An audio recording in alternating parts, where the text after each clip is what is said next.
Waalaikumsalam salihah salihah.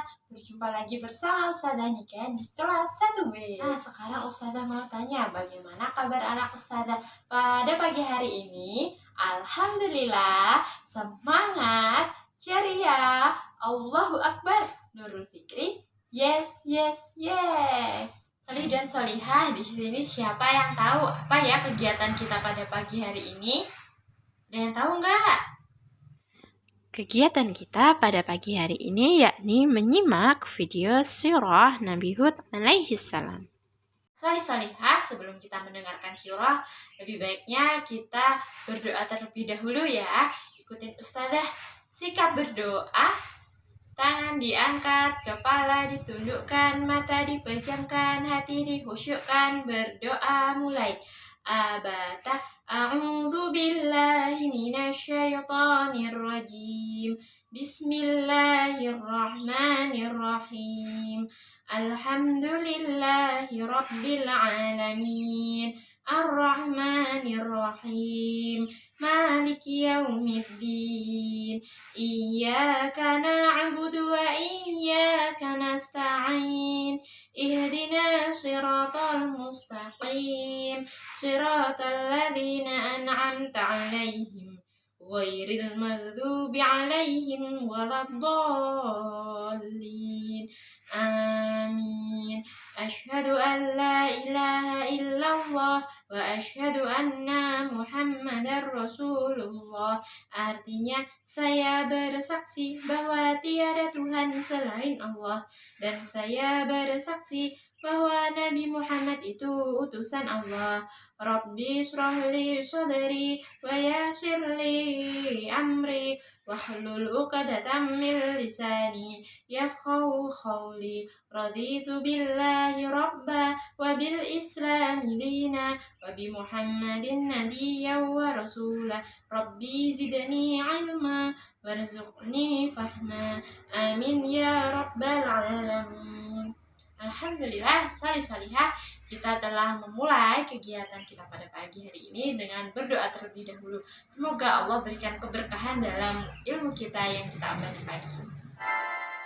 Kisah Nabi Hud alaihi salam.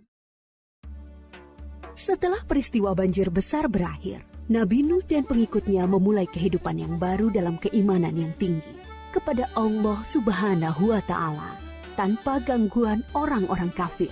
Keturunan mereka kemudian menyebar ke berbagai wilayah yang luas. Ad adalah keturunan Nabi Nuh dan putranya Sam bin Nuh. Keturunan Ad kemudian dikenal sebagai kaum Ad. Kaum Ad bertumbuh tinggi besar, kuat, dan cerdas. Mereka tinggal di daerah dekat Yaman. Kaum Ad dianugerahi Allah daerah yang subur, sungai-sungai yang mengalir, kebun-kebun yang luas, dan hasil bumi yang melimpah. Kaum Ad pandai dalam tata kota dan pemerintahan.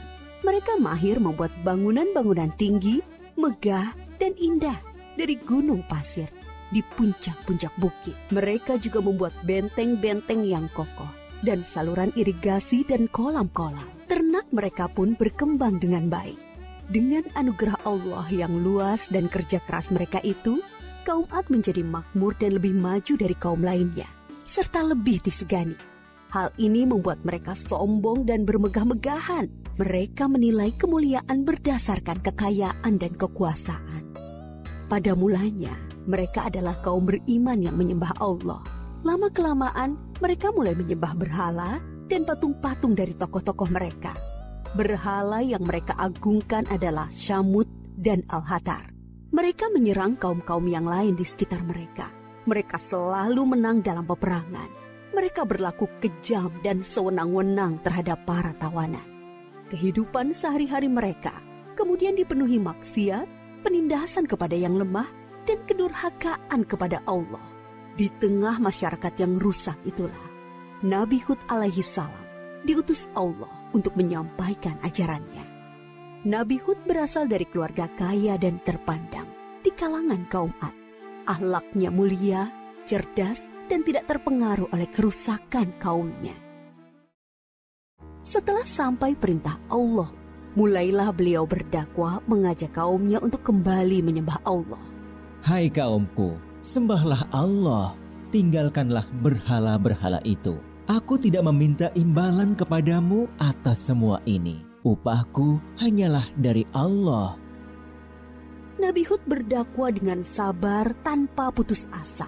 Tak henti-hentinya mengajak kaumnya untuk bertakwa kepada Allah, agar mereka terhindar dari azab Allah, sehingga mereka tidak mengalami nasib yang sama dengan kaum Nabi Nuh. Tetapi kebanyakan kaum Ad tidak mau mengikuti ajakan Nabi Hud. Mereka bersikeras untuk tetap menyembah berhala. Mereka menganggap Nabi Hud lemah akal dan gila.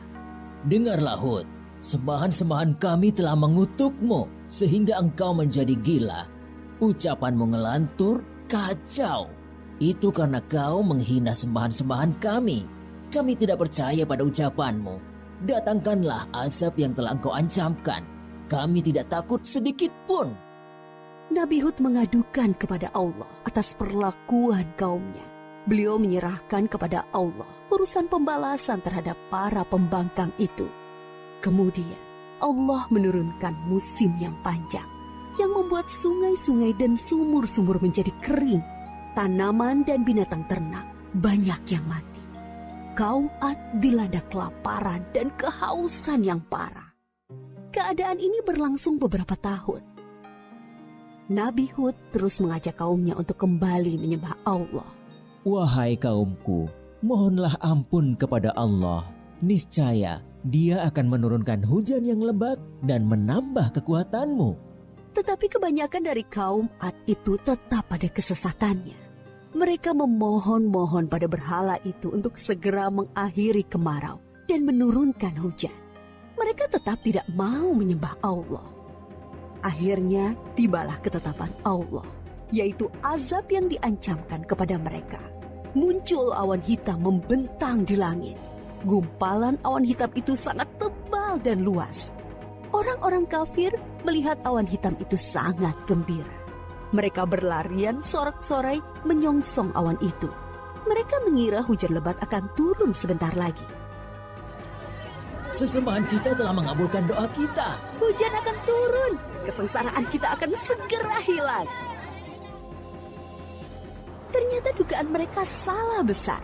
Gumpalan awan itu adalah azab dari Allah untuk orang-orang kafir. Terdengar suara gemuruh yang menakutkan.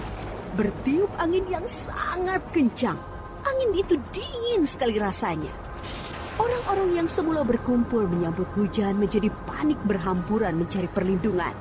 Jerit tangis terdengar di mana-mana. Tolong! Oh, dingin sekali! Ampun!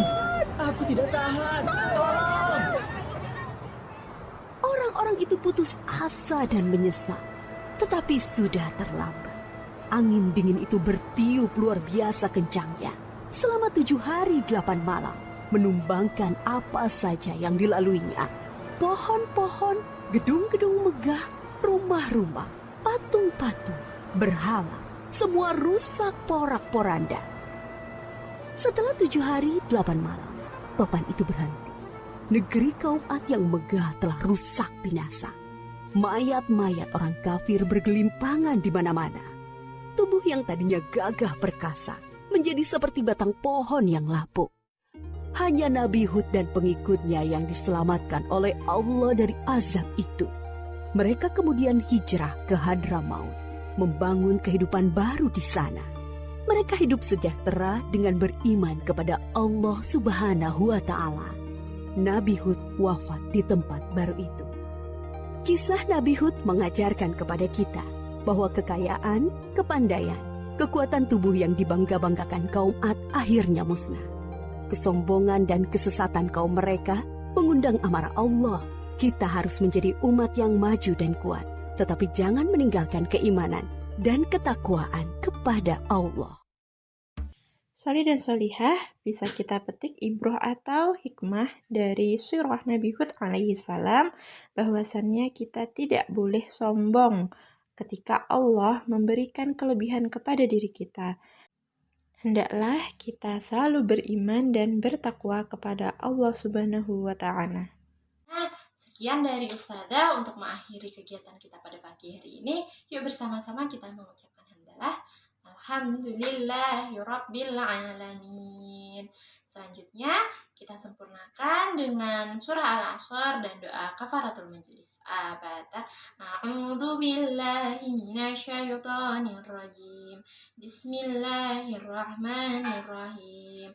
Wal 'asr innal insana lafi khusr إلا الذين آمنوا وعملوا الصالحات وتواصوا بالحق وتواصوا بالصبر سبحانك اللهم وبحمدك أشهد أن لا إله إلا أنت أستغفرك وأتوب إليك والحمد لله رب العالمين. Wabillahi taufiq wal hidayah. Wassalamualaikum warahmatullahi wabarakatuh. Sampai jumpa lagi.